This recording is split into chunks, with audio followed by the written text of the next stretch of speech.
రెండు విషయాలు ఉన్నాయండి. ఒకటి ఏంటంటే జమాతే ఇస్లామీ హింద్, ఇది జాతీయ సంస్థ అండి. జమాత్ ఇస్లామీ గత 70 సంవత్సరాల నుండి ఈ భారతదేశంలో పనిచేస్తుందండి. ఏం పనిచేస్తుంది అంటే దాసులకు తమ సృష్టికర్తను పరిచయం చేస్తుంది అన్నమాట. అంటే ఏదైతే మానవులు అందరూ కూడా ఎవరైతే ఉన్నారో వారికి సృష్టికర్త ఉన్నాడు. మరి ఆ సృష్టికర్త యొక్క చూపినటువంటి మార్గంలో జీవిస్తేనే ఈహంలో పరంలో సాఫల్యం పొందుతారనేటువంటి ఒక సందేశం జమాత్ ఇస్లామీ గత 70 సంవత్సరాల నుండి ఇస్లాంని పరిచయం చేస్తూ అందరికీ కూడా తెలియజేస్తుంది అనమాట. ఎందుకు తెలియజేస్తుందంటే దీని ద్వారానే ఒక సుందర సమాజం ఉనికిలోకి వచ్చింది. గత 14 సంవత్సరాల క్రితం ఈ యొక్క ఆశయాలు, ఈ లక్ష్యాల మూలంగానే 14 సంవత్సరాల క్రితం ఒక ఆదర్శ సమాజం మన ముందుకు వచ్చింది. ఆ సమాజాన్ని మళ్ళీ నిర్మించుకుందాం అనేటువంటి ఒక ఆశతో, ఒక లక్ష్యంతో జమసత్వం చేస్తుంది. మరి కేవలం ఆధ్యాత్మిక విషయాలు మాత్రమే కాకుండా సమాజంలో ఉన్నటువంటి ఏదైతే సమస్యలు ఉన్నాయో, అంటే సమాజ రుగ్మతలు ఏదైతే ఉన్నాయో, కీడు, సమాజానికి కీడు చేసే ఏదైతే విధానాలు ఉన్నాయో అవన్నింటినీ కూడా జమాత్ ఇస్లామీ దాన్ని అడ్రస్ చేస్తుందండి. సమాజానికి ఒక మార్గం చూపుతుంది. ఇది తప్పండి, ఇది మంచిదండి, ఈ మార్గం అవలంబించండి, ఇది కరెక్ట్ కాదు అని చెప్పేసి సమాజాన్ని అవసరాన్ని నిమిత్తం దానికి తెలియజేస్తుంది. ఇలాంటి కరపత్రాల ద్వారా, సభల ద్వారా, ర్యాలీల ద్వారా, అనేక కార్యక్రమాల ద్వారా సమాజాన్ని జమాత్ ఇస్లామీ సందేశం ఇస్తుంది అనమాట. అంటే ఒక సుందర సమాజం మనం నిర్మించుకుందాం, శాంతియుత సమాజం నిర్మించుకుందాం. అలాగే జమాత్ ఇస్లామీ ప్రభుత్వాన్ని కూడా ప్రశ్నిస్తుందండి. ప్రజా వ్యతిరేక విధానాలు ఎప్పుడైతే శాసనసభల్లో, చట్టసభల్లో తీసుకుంటారో మరి ఆయా రాజకీయ నాయకుల్ని కూడా జాగ్రత్త, మీరు రాజ్యాంగంలో లోబడే, మీరు ప్రజలకు ఉపయోగపడే విధంగానే మీరు పాలించాలి, ఇష్టం వచ్చినట్టు చట్టాలు చేయకూడదు అని కూడా జమాత్ ఇస్లామీ నాయకత్వాన్ని, రాజకీయాన్ని కూడా ప్రశ్నిస్తోంది, అడుగుతుంది అనమాట. అయితే ఇక్కడ ఈరోజు మనము ఏ విధానంలో, ఎక్కడ ఏ పొజిషన్లో మనం ఇక్కడ కూర్చున్నామంటే సమాజానికి సంబంధించినటువంటి జమాత్ ఇస్లామీ గత 70 సంవత్సరాల నుండి భారత ప్రజలను హెచ్చరిస్తూనే వచ్చింది. భారతీయులారా జాగ్రత్త, కుటుంబ వ్యవస్థ మన పూర్వీకులు ఎంతో కష్టపడి, ఎంతో నియమాలతో, నిబంధనలతో, నైతిక విలువలతో మనం కాపాడుకుంటూ వచ్చాం. జాగ్రత్త, ఏదైతే పాశ్చాత్య దేశాలు ఉన్నాయో, అమెరికా కానివ్వండి, లండన్ కానివ్వండి, వెస్టర్న్ కల్చర్ ఏదైతే ఉందో, ఎందుకంటే ఈ టెక్నాలజీ డెవలప్ అయిన తర్వాత మరి వారి యొక్క సంస్కృతి, వారి యొక్క సాంప్రదాయాలు మన ఇండియాలో కూడా వచ్చే అవకాశాలు ఉన్నాయి. జాగ్రత్త అని చెప్పేసి గత 70 సంవత్సరాల నుండి ప్రభుత్వాలకు, సమాజానికి, నాయకులు అందరినీ కూడా సంబంధిత వ్యక్తుల్ని హెచ్చరిస్తూ వచ్చింది. కానీ ఎంత హెచ్చరించినప్పటికీ కూడా తగిన జాగ్రత్తలు తీసుకోలేకపోవడం మూలంగా జరిగింది ఏమిటంటే జరగాల్సినటువంటి నష్టం జరుగుతూనే ఉంది. ఇంకా ప్రమాదమైనటువంటి స్థాయికి మన సమాజం అయింది. ఏంటి ఆ ప్రమాదమైనటువంటి స్థాయి అని మనం చూసినప్పుడు మనము ప్రసంగంలో ఇప్పుడే విన్నాం. కుటుంబం అంటే పురుషుడు, స్త్రీడి యొక్క కలయిక, మరి వారి ద్వారా వచ్చినటువంటి సంతానం కుటుంబం. ఇప్పుడు కొత్త వెస్టర్న్ చెప్పేది ఏమిటంటే ఇద్దరు పురుషులైనా సరే కుటుంబమే అంటుంది. ఇద్దరు పురుషులు కలిసి ఉండటం అంటే ఇద్దరు పురుషులు పెళ్లిని చేసుకోవడం కూడా కుటుంబం అంటున్నారు అమెరికా వాళ్ళు. ఇద్దరు మహిళలు కూడా పెళ్లి చేసుకోవడం కూడా కుటుంబమే అంటున్నారు. మన భారత సమాజం దీన్ని ఒప్పుకుంటుందా? కానీ అది జరుగుతుంది మన ఇండియాలో కూడా. అది నిదానంగా పెరిగిపోతూ వస్తుంది. ఇది ఒక ప్రమాదం. రెండో విషయం ఏమిటంటే పెళ్లి యొక్క పవిత్రమైనటువంటి బంధం. స్త్రీ పురుషులు ఎప్పుడంటే వివాహం తర్వాత వారి యొక్క జీవితం ప్రారంభమవుతుంది కదా.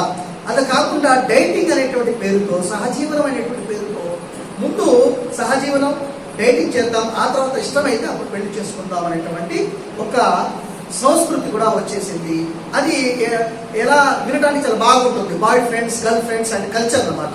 అది ఉండండి, పిల్లలందరూ ఒకటే కదండి, అది పాత రోజులండి అది అని చెప్పేసి boy friend, girl friends culture develop అయ్యి మధ్య అది ఏం జరిగిందంటే అది ప్రేమ వివాహాలు అంటారు. కానీ ఆ ప్రేమ వివాహాలు కూడా పోయినాయి.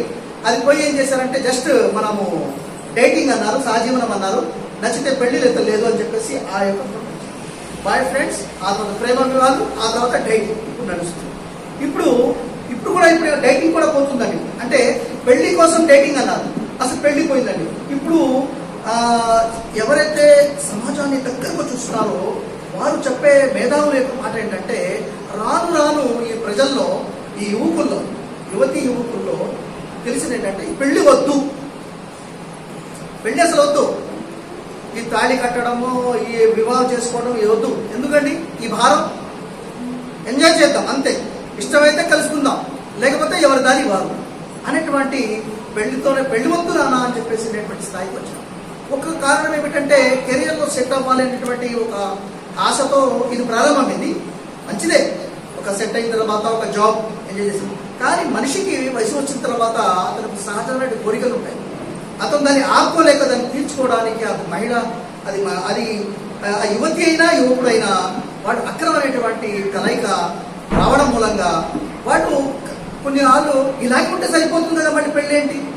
మహిళల్లో ఏంటి, పెళ్లి అయితే ఇతను బాయ్ ఫ్రెండ్గా ఉండడు, భర్త అయితే యజమాని అయిపోతాడు, కాబట్టి ఫ్రీగా ఉంటాం అని చెప్పేసి ఆ రకం. ఇంకోటి భర్త ఏంటంటే, ఏంటి పిల్లలు పుడతారు, సంతానం 4 రోజులు ముచ్చట, ఆ తర్వాత నేను కూలీవారిగా మారిపోతాను, నేను అకౌంటబిలిటీ అయిపోతాను, నేను విచ్చలవిడిగా ఎక్కడ పడితే అక్కడ ట్రాన్స్ఫర్ అయిపోతుంది, నేను ఫ్రీగా ఉండడం అనేటువంటి ఒక అలవాటు. ఇది చదువుకున్న పిల్లల్లో ఎక్కువగా మనకు కనబడుతుంది. ఈరోజు చదువుకోవాలి అని చెప్పేసి మనం అంటున్నాం కదండి. పరిస్థితి నిజంగా మనం చూసినట్లయితే అతిశక్తి కాదు నేను చెప్తే ఈ మాట. ఎవరైతే చదువుకోవట్లేదో వాడు బాగున్నారండి.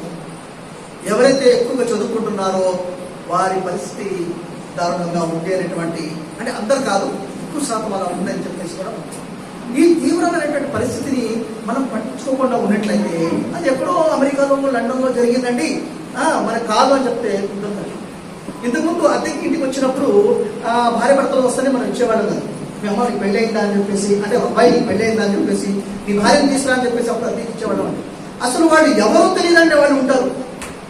ఇప్పుడు కూడా మానవ సమాజం ఏం తయారైందంటే మనకు అద్దెస్తే సార్ వాళ్ళు ఏంటి మనకు బయట మీద వెళ్తుంటే వాళ్ళు అన్న చెల్లెలా, తమ్ముళ్ళ, అసలు వాళ్ళు ఏంటి రిలేషన్, బ్రదర్ సిస్టరా కాదా అనేటువంటి పరిస్థితి కూడా ఈ రోజు చూస్తున్నాం. దీన్ని మనం ఆపుకోవాలి. ఇది ఒకవేళ మనము మన భారతదేశంలో ఇది ఆపుకోలేకపోతే, దీన్ని కట్టడి చేయకపోతే ఇక నైతిక సమాజం ఉండదండి, అంధకార సమాజం అయిపోతుంది. తర్వాత వరుసలు లేని సంతానం పుట్టుకొస్తారు. అమెరికాలో ప్రతి 10 మందికి ఒకడు ఎవరికి పుట్టాడో తెలియదు. 10 మందికి ఒకడు ఎవరికి పుట్టాడో తెలియదు అనేటువంటి పరిస్థితి అక్కడ ఉంది. ఆ కల్చర్ మన ఇండియాలో కూడా వస్తుంది. అందుకే జమాత్ ఇస్లామీ హింద్ అనేటువంటి ఈ సంస్థ, అందులో మహిళా విభాగం ఉందండి. ఆ మహిళా విభాగం బాగా ఆలోచిస్తూనే ఉంది. అయితే ఈ లాక్డౌన్లో ఆ సమస్యలు ఇంకా విపరీతంగా పెరిగినాయి. ముఖ్యంగా పురుషులు ఇళ్లలో ఉండడం మూలంగా అహింస ఎక్కువగా కనబడింది. అనేక సమస్యలు వచ్చాయి. సర్వేలు చెప్తున్నాయి 13,000 మంది ఇలాంటి కేసులకు బారిపడిపోయారు, విడాకుల స్థాయికి వచ్చేసారు, గందరగోళం పరిస్థితి వచ్చింది చెప్పేసి మహిళా విభాగం జమాత్ ఇస్లామీ ఎమ్మటే ఒక జాతీయ ఉద్యమం చేయాలి, ఒక సర్వే నిర్వహించాలి, శాంపిల్ సర్వేలు తీసుకోవాలి, పరిస్థితులు ఎలా ఉన్నాయి అని చెప్పేసి ఒకవైపు జమాత్ క్యాడర్ అండి, కార్యకర్తలు, సభ్యులు, వాళ్ళని సంస్కరిస్తూ వాడి యొక్క సర్వే తీసుకుంటూ, అలాగే ముస్లిం సమాజం ఒకటి ఉందండి, ఆ ముస్లిం సమాజంలో ఉన్నటువంటి పరిస్థితులు ఎలా ఉన్నాయని వాళ్ళని, అలాగే భారతీయ సమాజం ఉందండి. భారతీయ సమాజం అంటే ముస్లిం కాకుండా మన సోదరిమణులు, ఇతర ముస్లింలు ఎవరెవరితో మనం ఉన్నారో వాళ్ళు, ఎందుకంటే సమాజంలో మేము ఒక్కడమే కాదు, అందరం ఉన్నాం. పిల్లలు అందరూ చూసుకుంటారు, ఒక్కొక్కరు రకంగా చూస్తారు, నేర్చుకుంటారు. కాబట్టి వారిని కూడా, వారి యొక్క పెద్దల్ని కూడా, గురువుల్ని కూడా, వారి ద్వారా ఒక చక్కటి సందేశం ప్రజలందరికీ ఇవ్వాలనేటువంటి ఉద్దేశంతో ఈ యొక్క ఉద్యమం ప్రారంభమైంది. అందులో భాగంగానే ఈ కార్యక్రమం ఉంది. ఈ యొక్క కార్యక్రమం యొక్క ముఖ్య ఉద్దేశం అదే, ఏమిటంటే స్థితిని మీ అందరికీ తెలియజేయాలి, ఎంత ప్రమాదమైనటువంటి స్థితులు మనం ఉన్నామనేది మీకు అవగాహన వచ్చాలి అనేటువంటి విషయం. ఎందుకంటే సమాజంలో మనం అందరం ఉన్నాం. జమాత్ ఇస్లామీ సభ్యులు క్యాడర్ ఉంది, ముస్లింలు ఉన్నారు, తర్వాత మన భారతీయ సమాజం కూడా అందరు ఉన్నారు. కాబట్టి ఈ పడవలో పయనిస్తున్నాం, ఎక్కడ కూడా రంధ్రం పడినా కూడా అందరూ మునిగిపోతాం అనేటువంటి జాగ్రత్త అని చెప్పేసి కుల మతాలకు అతీతంగా ఈ రోజు కూర్చోబెట్టడం జరిగిందండి. ఇది ముఖ్య ఉద్దేశం. ఇది 10 రోజుల ఉద్యమం అండి. ఇది చివరి రోజు అండి. మీ దగ్గరికి మా మహిళా సోదరులు వచ్చే ఉంటారు, కలిసే ఉంటారు, విషయం తెలిసే చెప్పే ఉంటారు. ఆ రకంగానే ఆహ్వానించారు, మీరు వచ్చారు. ఇది 10 రోజులు. మా సోదరిమణి పేరైతే నాకు గుర్తులేదు కానీ చెప్పారు ప్రసంగంలో. ఏమన్నారంటే, ఇది 10 రోజుల ఉద్యమం మాత్రమే. కానీ ఈ ఉద్యమము డోర్ ఓపెన్ చేసింది. సమస్యలు ఇలా ఉన్నాయి, ఇక మీరు దీని మీద దృష్టి సారించండి. క్యాంపెయిన్తో అయిపోతుంది, కానీ పని ఆగదండి. పని ప్రారంభమవుతుంది అన్నమాట. జస్ట్ మీకు పరిచయం చేశారు, స్థితి ఇలా ఉంది. ఇక మీ సమాజాన్ని, మీ ఊరిని, మీ మండలాన్ని, మీ పరిస్థితిని, మీ బజార్ని, మీ కుటుంబాన్ని, మీ ఇంటిని సరిదిద్దుకోండి అనేటువంటి ఒక సందేశం ఈ క్యాంపెయిన్ చేరుతుందన్నమాట. అందుకే ఈ రోజు కూర్చోబెట్టి ఈ క్యాంపెయిన్ అయితే అయిపోతుంది, కానీ ఆ డోర్ ఓపెన్ చేసి మీరు వెళ్ళి మీ పాత్ర ఏమిటో అనేటువంటి నిర్ణయించుకోండు అనేటువంటి ఈ రోజు ఉద్దేశం అనమాట. అయితే సోదర సరిపడ్డారా, చాలా విషయాలు మనకు వచ్చాయి, చాలా యాంగిల్స్ వచ్చాయి అన్నమాట. ఆదర్శవంతమైనటువంటి జీవితం మన ముందు మోహన్ గారు రాష్ట్ర కార్యదర్శి ముందు తీసుకొచ్చారు. ఒక ఆదర్శ జీవితం, ఒక మహనీయుడి యొక్క జీవితం ఏ విధంగా ఉంటుంది అనేటువంటి విషయం చక్కగా అన్ని కూడా తీసుకురావడం. మా సోదరి మండలిలో ఒక మహిళా పాత్ర ఏమిటి, అలాగే కేవలం తల్లిదండ్రులు, కుటుంబం చక్కదిద్దడానికి తల్లిదండ్రులు మాత్రమే కాదు, ఆ సంతానం యొక్క బాధ్యత కూడా ఉంటుంది. ముఖ్యంగా అందులో ఉన్నటువంటి ఆడపిల్లల బాధ్యత ఉంటుంది. అక్క సరిగ్గా ఉంటే చెల్లెలు సరిగ్గా ఉంటారు అనేటువంటి ఆ సందేశం కూడా మన ముందుకు వచ్చింది అనమాట. ఎవరైతే సంతానం స్థితిలో ఉన్నారో, అంటే సోదరి ఆ స్థానంలో ఉన్నారో, వాళ్ళు ఆ బాధ్యతలు గుర్తించాల్సినటువంటి కూడా అవసరం ఉంది. మరి మనము ఏం చేయాలి? ఓకే, చాలా డైరెక్షన్లు ఉన్నాయి, చాలా మంచి విషయాలు ఉన్నాయి, చాలా మాటలు ఉన్నాయి. ఆచరించాలి, అనుసరించాలి, చర్చించుకోవాలి. అయితే ఏం చేయాలి? ఎక్కడి నుండి ప్రారంభించాలి? ఎలా? ప్రతి ఒక్కరు కూడా వ్యక్తిగతంగా ఆలోచిస్తే ఈ యొక్క లక్ష్యం చాలా పెద్దగా కనబడుతుంది, పెద్ద ప్రాబ్లంగా కనబడుతుంది. నేనేమంటానంటే, ఇక్కడ మన ఎవరైతే కూర్చుని ఉన్నామో మన సమాజం ఎక్కడైతే ఉందో మనందరం కూడా ఈరోజు ఒక సంఘంగా ఏర్పడతాం. ఒక సంఘంగా ఏర్పడతాం. పురుషులు, మహిళలు కూడా వాళ్ళు సపరేట్ ఉన్నప్పుడు సంఘంగా ఏర్పడతాం.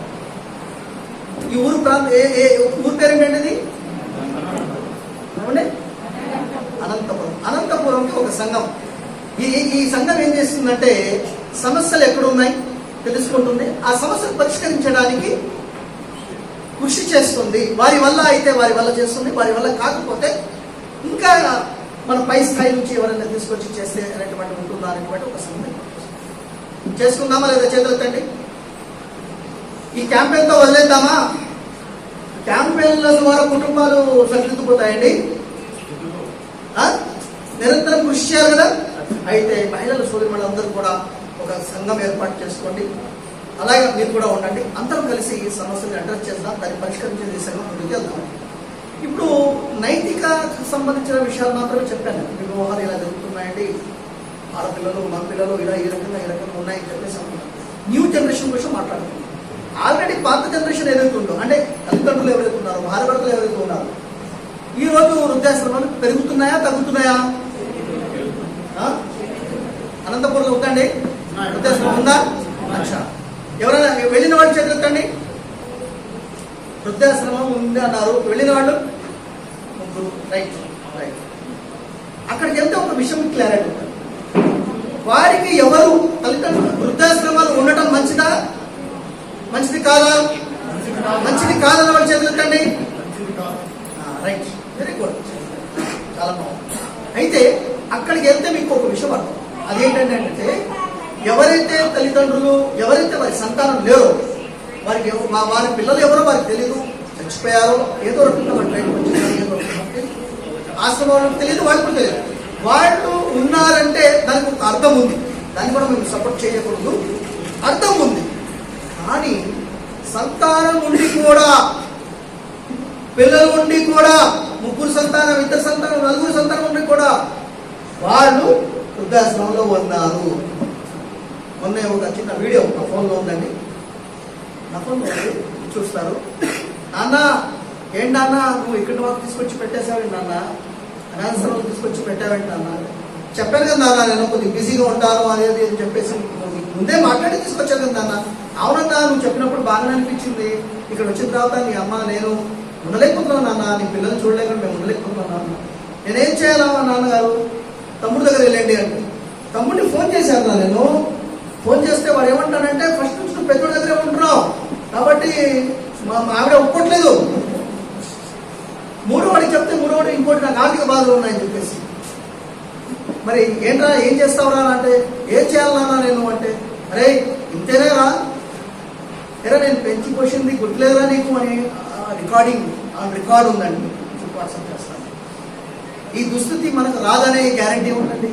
ఎవరో గురించి మనం బాధపడుతున్నాం, జాలి పడుతున్నాం. అసలు మన పిల్లలు మమ్మల్ని చివరి వరకు చక్కగా చూసుకునేటువంటి గ్యారంటీ ఉందండి. పెళ్లికి ముందు, వాడికి పెళ్లి చేయక ముందు గ్యారంటీ ఉందేమో, కానీ పెళ్లి తర్వాత ఏం చేద్దాం, ఇలాగే వదిలేద్దామా సమాజాన్ని? విలువలు నేర్పించాలి వాళ్ళకి, పిల్లలకు విలువలు నేర్పించాలి. అందుకే వచ్చింది. ఇప్పుడు నాకు చెప్పండి, మీలో ఎంతమంది ఎదురు బదులు కూర్చుని పిల్లల్ని కూర్చోబెట్టి, అరే మా కుటుంబంలో ఫలానా వాడు ఉన్నారు, ఇగో పెద్ద నాన్న, అది బాబాయ్, పిన్ని, ఇలా ఇలా చెప్పుకుని, చుట్టాలంటే చాలా విలువలైనటువంటి సంబంధం, ఈ విలువలు, ఇలా తల్లిదండ్రులకు బాధ్యత, అవి ఎంతమంది చెప్తారండి పిల్లలకి? నిజంగా చెప్పండి.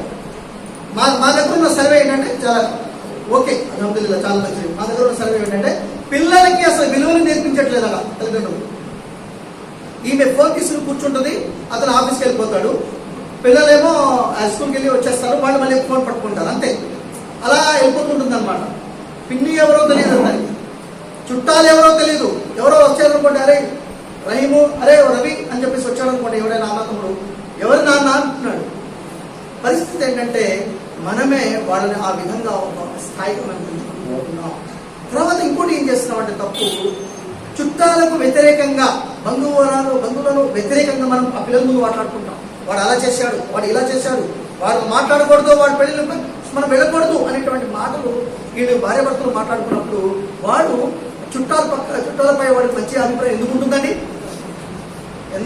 మీరే దిగిచేసేసారు. మీరు తండ్రిని మీరు తాతయ్య యొక్క మాటలను, నా తండ్రి నాకు ఏం చేశాడని చెప్పేసి నువ్వు భార్య ముందు అంటుంటే, ఆ పిల్లలు విని తాతని ఎందుకు గౌరవిస్తారో చెప్పండి, గౌరవిస్తారా అనేటువంటి విషయాలు కూడా ఈ జాగ్రత్త. అంటే మన ఈ ప్రసంగంలో ఏ విషయాలు వచ్చాయంటే, జాగ్రత్తలు వచ్చాయి, డైరెక్షన్స్ వచ్చాయి. నేనేమనుకున్నానంటే, మీరు అందరూ కూడా ఆడియో రికార్డ్ చేసుకుని ఉండొచ్చు, లేకపోతే నోట్ చేసుకుండొచ్చు. ఇవన్నీ కూడా జాగ్రత్తలు పాటించాలి. కొన్ని విషయాలు ఇక్కడికి వచ్చాయి, అవి జాగ్రత్తలు మనం పాటించాలి. మనము ఇంకో విషయం, మన సహాయపై గారు ఆర్థిక పరిస్థితుల గురించి మనం మాట్లాడుతున్నప్పుడు ఏమొస్తుందంటే, పిల్లవాళ్ళు ఆశపడతారండి, ఆ బండి కావాలండి, ఆ సైకిల్ కావాలండి. మీరు కూర్చోబెట్టి, ఫ్యామిలీని కూర్చోబెట్టి, మా ఆదాయం ఇంతేరా, ఇలా ఉండాలిరా, మనం అత్యంత ప్రాధాన్యత చదువుకి ఇవ్వాలి, రేపు నువ్వు చదివి పెద్దోడైతే అన్ని కూడా తెచ్చుకోవచ్చు అని చెప్పేసి నచ్చి చెప్పే ప్రయత్నం మనం చేస్తున్నామా? చేయట్లేదు, అసలు మాట్లాడలేదు. వాళ్ళు ఎవరు చెప్పాలి, ఎలా అర్థం చేసుకుంటారు వాళ్ళు? ఈ రకంగా నాకు చెప్పండి, ఎంతమంది కుటుంబ సంబంధాలు మీ ఇంట్లోకి వస్తారు? చుట్టాలు వచ్చి ఎన్ని రోజులైందండి? అమ్మ మీ ఇంటికి చుట్టాలు ఎన్ని రోజులైంది? ఉన్నది చెప్పేసండి, 1 month. మీ ఇంటికి 1 week. మీ ఇంటికి ఇప్పుడు ఉన్నారు, క్లాప్స్ కొట్టండి. Very good, very good.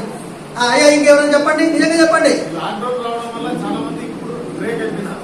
ఆ తర్వాత లాక్డౌన్ ఇప్పుడు ఉందా?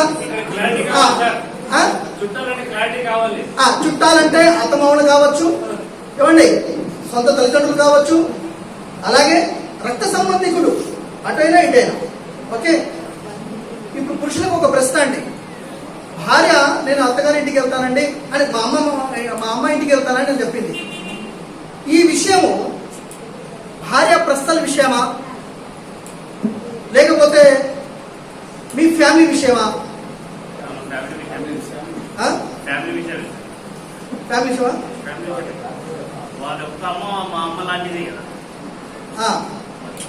అంటే ఈ సభలో నా మాట, లేకుంటే రియల్ లైఫ్ లో?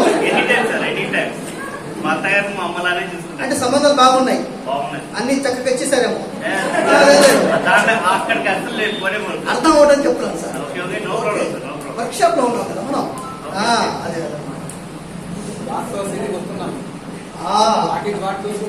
అది. ఇప్పుడు అతను కరెక్ట్ గా సంబంధం వాళ్ళు చేద్దండి, నిజంగా వచ్చాయండి. వర్క్ షాప్ శాంపిల్ అనమాట. నేను చేతిరండి, అత్తమామలతో మన దగ్గర లేవు, రైట్. అనేక రీజన్స్ అవ్వచ్చు. అంటే ఒక పటిష్ట కుటుంబం ప్రాక్టికల్ గా మనం ఎడిపోతున్నామని అవ్వచ్చు. తప్పు ఎవరు వారి వల్ల మన వల్ల జరగచ్చు. కొని ఉర్దూలు అంటున్నారు, क्या जिसके घर को जाते हैं साले के घर को उन फलाना मार्केट में किसी को सलाम करे नहीं जो बोनी को ఏమంటాడంటే ఏమంటే మా తమ్ముడింటికి వెళ్దామండి అంటే ఏంటి వెళ్ళేది ఎవరి దగ్గరికి మార్కెట్ లో చూసి కూడా చూడనట్టు కూడా వెళ్ళిపోయాడు. సలాం కూడా చేయలేదండి, వెళ్ళేది లేదంట. సలాము చూడగా బావగారు ఉన్నారని చెప్పేసి అలిగి ఉన్నాడు. ఏంది 10 సంవత్సరాలు ఉంటాడు. డిమాండ్ అంటే మా తమ్ముడు పెళ్ళి అంటే ఇలా కూర్చుంటాడు. ఏంటి ఏంటి పెళ్ళి కూర్చోడు. ఎలా కదండి, ఇలా కాదండి, ఎలా కాదండి, అలా కాదండి. ఈయన రక్త సంబంధికులకు సంబంధించినటువంటి తమ్ముడు వెళ్ళారనుకోండి, ఈమె కూర్చుంటుంది. చెప్పారండి ఆ ఇంటికి వెళ్తే గౌరవం వేయలేదు కానీ ఇప్పుడు బాగా మీకు వచ్చిందని. ఇది పనికిరాదు. నా వాళ్ళంటే ఒక రకంగా ఉండటం, భర్త వాళ్ళంటే ఇంకో రకంగా ఉండటం, ఇది డ్యూల్ సిమ్ ఫోన్ పని చేస్తుందేమో కానీ డ్యూల్ రోల్ కుటుంబంలో వాటికి పని చేయదు. ఇప్పుడు నిజంగా ఒక ప్రాక్టికల్ గా ఇంకో మాట అండి, అమ్మాయికి పెళ్లి చేస్తున్నారు.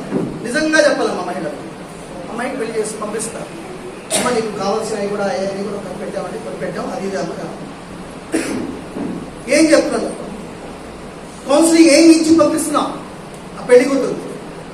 జాగ్రత్తగా ఉండు, నీ సామాన్లు జాగ్రత్తగా ఉంచుకో,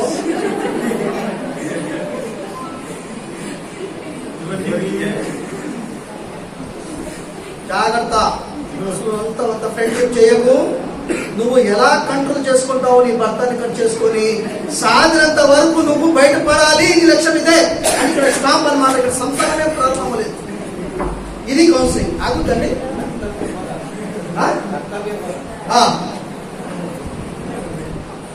మరి కోడలు మార్కెట్ కనబడితే జాహిద్ భాయ్ ఏమండి ఇక్కడ మన హైందవ సోదరులు ఎవరు ఉన్నారా?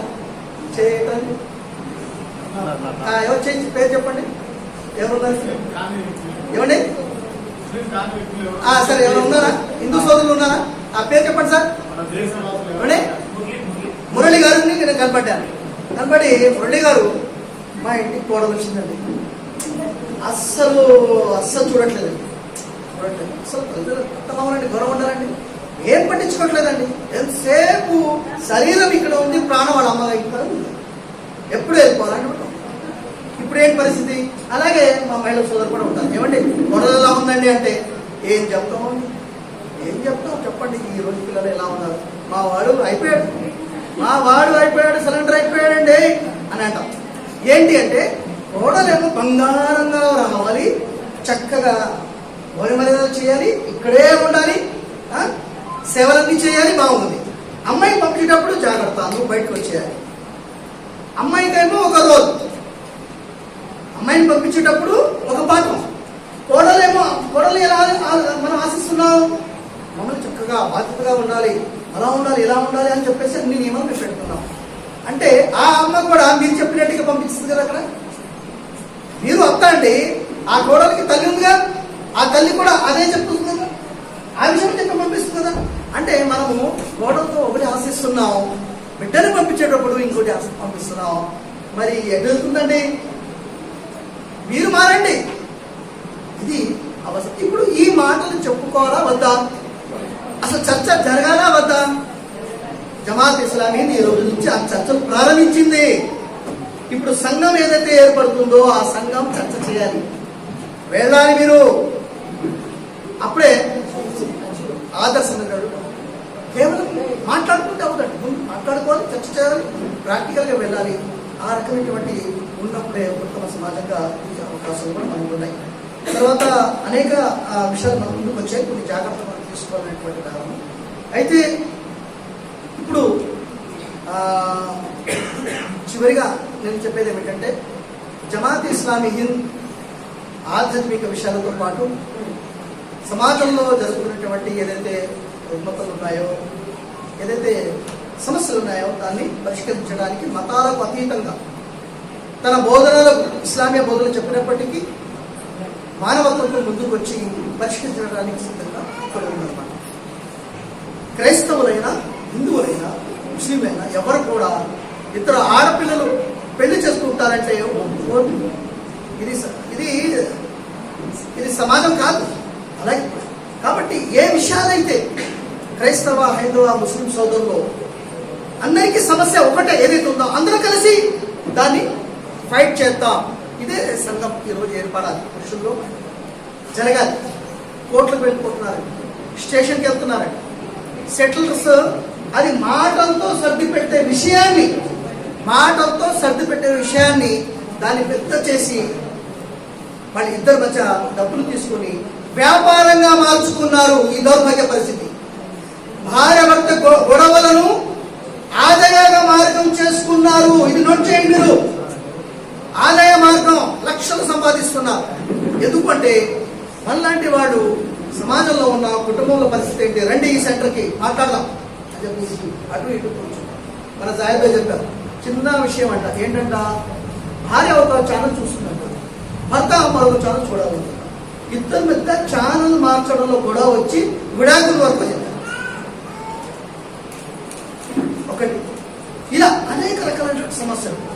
తర్వాత కొంతమంది ఏంటంటే కొన్ని పద్ధతులు, విడాకులు ఇప్పిస్తే ఫీజు ఉందంట, విడాకులు ఇప్పిస్తే ఫీజు, కలిపితే ఫీజు లేదు.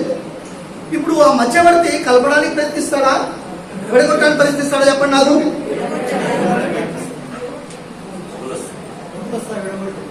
8,000 అంటే అటు 8,000 ఇటు 8,000. ఏది ఎవరి దారి వాటికి వేస్తే కలిపితే ఏమి లేదంట. టైం వేస్ట్ నేనేమంటా అంటే దాన్ని మార్చేయండి. కలిపితే 8,000, విడగొడితే ఏమి లేదు. ఎవరు చెప్పాలి ఈ మాట? మీరు చెప్పాలి, నేను చెప్పాలి. కాబట్టి రెగ్యులర్గా మనం కూర్చోవాలి, చర్చ జరగాలి. మీకు తెలుసా ఈరోజు ఎంత తీవ్రమైన పరిస్థితి ఏంటంటే వరకట్నం వేధింపుల సంఖ్య రోజుకి 21 మంది. సమస్య వేధింపుల సమస్య, విడాకుల యొక్క సమస్య 3,122.